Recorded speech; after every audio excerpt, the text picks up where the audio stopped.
Egypt was the most powerful nation in the world. Its wealth, armies, and gods were the essence of its pride. Yet all its glory could not stand against the plan of the true God. When Moses stood before Pharaoh and boldly proclaimed, "Let my people go," the spiritual battle began. What followed were not mere coincidences, but clear signs that God fights for those who belong to him. The Nile River turned to blood, frogs swarmed the land, livestock perished, and thick darkness covered the nation. Each plague struck against the gods of Egypt, proving that only the Lord is sovereign. Are we still facing the same challenge today, hardening our hearts against God? Join us in this epic story of faith, judgment, and redemption. Let my people go, so that they may serve me. Exodus 9:1. The cry of the oppressed. Egypt, a land of splendor and wealth, had become a place of suffering for the children of Israel. What once was a refuge in times of famine had turned into a field of relentless oppression. The Egyptians, fearing the growth of the Hebrew people, subjected them to forced labor and brutal punishments. The cries of the Israelites rose to heaven day and night, their hearts filled with anguish and hope. Had God forgotten them? Amid their suffering, a man named Moses, raised in Pharaoh's palace yet with a heart for his people, found himself in the desert, fleeing from his past. There, before a burning bush that was not consumed, he heard the voice of God. "I have seen the affliction of my people in Egypt, and I have come down to deliver them." Exodus 3:7-8. God heard their cries and had a plan for deliverance. Though fearful, Moses received clear instructions. He was to return to Egypt and face the most powerful man in the world. The confrontation with Pharaoh. Moses, with a heart full of uncertainty, returned to Egypt accompanied by his brother Aaron. Together they went to Pharaoh's palace, a place of immense grandeur, filled with riches, gods, and powerful armies. Before the ruler's stern gaze, Moses firmly declared, "Thus says the Lord, the God of Israel, let my people go, so that they may serve me." Exodus 5:1. But Pharaoh, with a mocking smile, replied, "Who is the Lord, that I should obey his voice? I will not let Israel go." Exodus 5:2. Instead of relenting, Pharaoh increased the workload of the Israelites, forcing them to make bricks without straw. The people began to doubt Moses, wondering if his intervention had only worsened their situation. Moses, distressed, cried out to God, "Lord, why do you bring trouble on this people?" Exodus 5:22. Yet God reaffirmed his promise. He would deliver his people with a mighty hand, and Pharaoh would not be able to resist his power. God commanded Moses to perform signs to demonstrate his sovereignty. Aaron threw his staff to the ground, and it turned into a serpent before Pharaoh's eyes. However, the Egyptian magicians replicated the feat with their tricks, further hardening the king's heart. First plague, the Nile turns to blood. The sun shone upon the majestic Nile, the source of life and prosperity for Egypt. Every morning Pharaoh walked to its banks to honor his gods, convinced of his own power. But this time Moses and Aaron stood before him with a solemn warning. "Thus says the Lord, by this you shall know that I am the Lord. With the staff in my hand I will strike the waters of the Nile, and they will turn into blood." Exodus 7:17. Aaron raised his staff, struck the waters, and immediately the river turned a deep red. The stench was unbearable, fish perished, and the Egyptians desperately searched for drinkable water.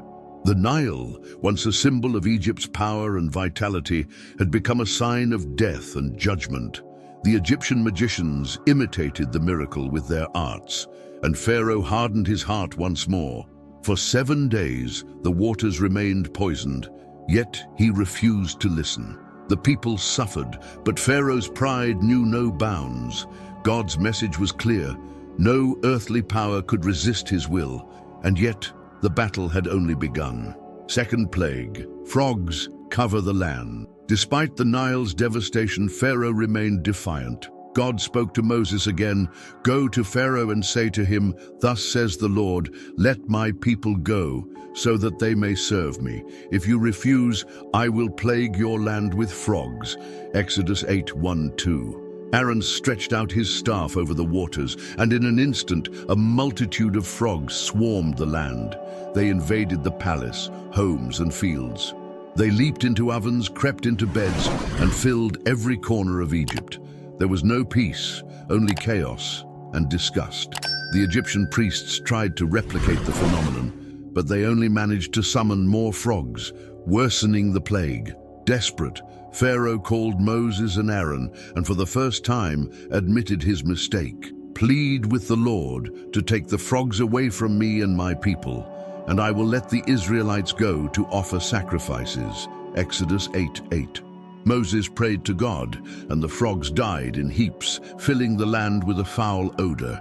Yet once relief came, Pharaoh hardened his heart again, refusing to keep his promise. God displayed his power, but Pharaoh resisted the truth. Third and fourth plague, lice and flies. Despite the warnings and calamities, Pharaoh's heart remained hardened. God instructed Moses to raise his staff and strike the dust of the earth. Instantly, the dust turned into a swarm of lice that covered both people and animals alike. The relentless buzzing and unbearable itching drove the Egyptians to desperation. The magicians attempted to reproduce the miracle, but failed. Terrified, they admitted, "This is the finger of God." Exodus 8:19. Yet Pharaoh remained unmoved. It wasn't long before Moses returned to the palace with a new warning. If Pharaoh refused to obey, swarms of flies would invade the land. Aaron stretched out his staff, and instantly dense clouds of flies engulfed Egypt. They entered homes, temples, and covered food supplies, bringing disease and chaos. However, in the land of Goshen, where the Israelites dwelled, not a single fly was found. Pharaoh, suffocated by the pestilence, momentarily relented. "Go, sacrifice to your God here in the land." Exodus 8:25. But once the flies disappeared, his heart hardened again. Egypt was on the brink of collapse, yet Pharaoh's defiance knew no bound. Fifth and sixth plague, death of livestock and boils. Despite the previous plagues, Pharaoh stubbornly resisted. Then God sent another message. "If you refuse to let my people go, the hand of the Lord will be upon your livestock in the field, on your horses, donkeys, camels, cattle, and sheep. There will be a very severe plague." Exodus 9:3. Moses raised his staff, and the next day, Egyptian livestock began to die in masses. Once prosperous fields turned into graveyards of animals.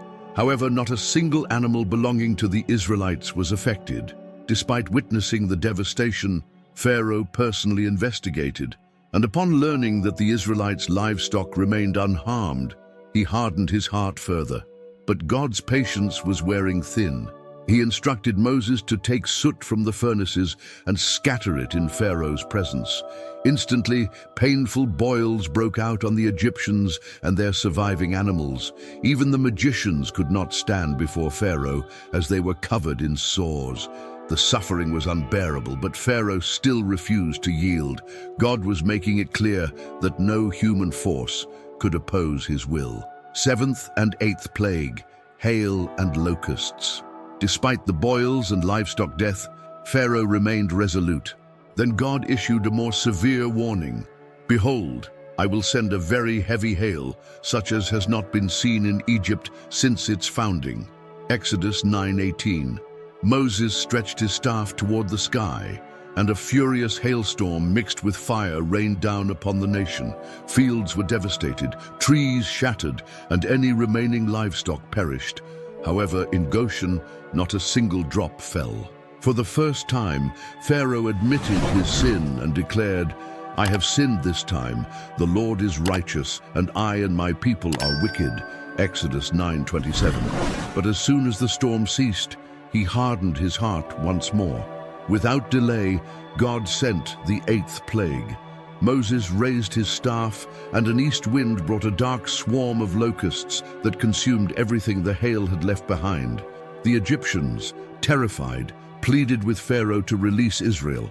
Yet Pharaoh offered only partial concessions, and God strengthened his resolve. The land was devastated, but the worst was yet to come. Ninth plague, darkness over Egypt. Egypt, once proud and splendid, was now on the verge of ruin.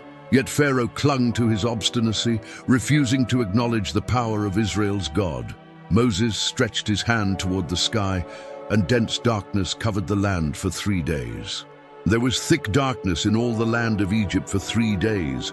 No one could see their neighbor, nor did anyone rise from their place. Exodus 10:22-23. The sun, worshipped as a deity in Egypt, had vanished. Darkness enveloped everything, filling the hearts of the Egyptians with deep fear. However, in the houses of the Israelites, light shone brightly as a testimony to God's power. Pharaoh, terrified by the darkness, summoned Moses and said, "Go, serve the Lord, only leave your flocks and herds behind." Exodus 10:24. But Moses firmly replied that nothing would be left behind. Enraged, Pharaoh shouted, "Get out of my sight! Beware, for the day you see my face again, you shall die." Exodus 10:28. Despite his threats, Pharaoh had no idea of what was yet to come. 10th plague, death of the firstborn. Pharaoh had challenged God time and again, but now the most devastating plague would strike. Moses firmly declared, "Thus says the Lord, at midnight I will pass through Egypt, and every firstborn in the land will die."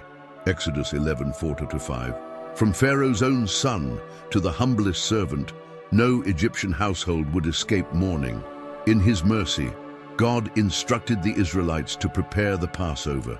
They were to sacrifice an unblemished lamb and mark their doorposts with its blood, so that when the destroyer passed by, he would see the blood and spare them. "When I see the blood, I will pass over you, and no plague shall befall you." Exodus 12:13. At midnight, a piercing wail arose across the land. The Egyptians found their firstborn dead, even Pharaoh's own son. Cries of agony filled the air. There was not a single house without a death. Defeated by God's judgment, Pharaoh summoned Moses in the dead of night and said, "Rise, go out from among my people, and serve the Lord as you have said." Exodus 12:31. Hastily, the Israelites gathered their belongings and left Egypt after more than 400 years of slavery.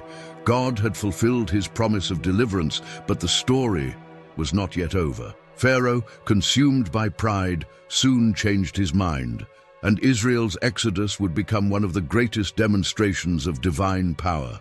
The deliverance of God's people. Finally, after so many signs and wonders, the Israelites were set free. Egypt, devastated and mourning, watched as a multitude of former slaves departed into the desert. Then the children of Israel journeyed from Ramesses to Succoth, about 600,000 men on foot, besides children. Exodus 12:37. They left in haste, without waiting for their bread to rise, carrying with them great wealth given by the fearful Egyptians. God led them by a pillar of cloud by day and a pillar of fire by night, showing his presence every step of the way. The Lord went before them by day in a pillar of cloud to lead them, and by night in a pillar of fire to give them light. Exodus 13:21. However, Pharaoh, regretting his decision, gathered his army and pursued them. At the Red Sea, the Israelites trembled in fear as the Egyptian chariots approached. Moses, trusting in God's power, proclaimed, "Do not be afraid. Stand still and see the salvation of the Lord." Exodus 14:13. Then, with a wave of his staff, the waters parted, and the people crossed on dry ground. Egypt had lost the battle, and God's people began a new journey of freedom.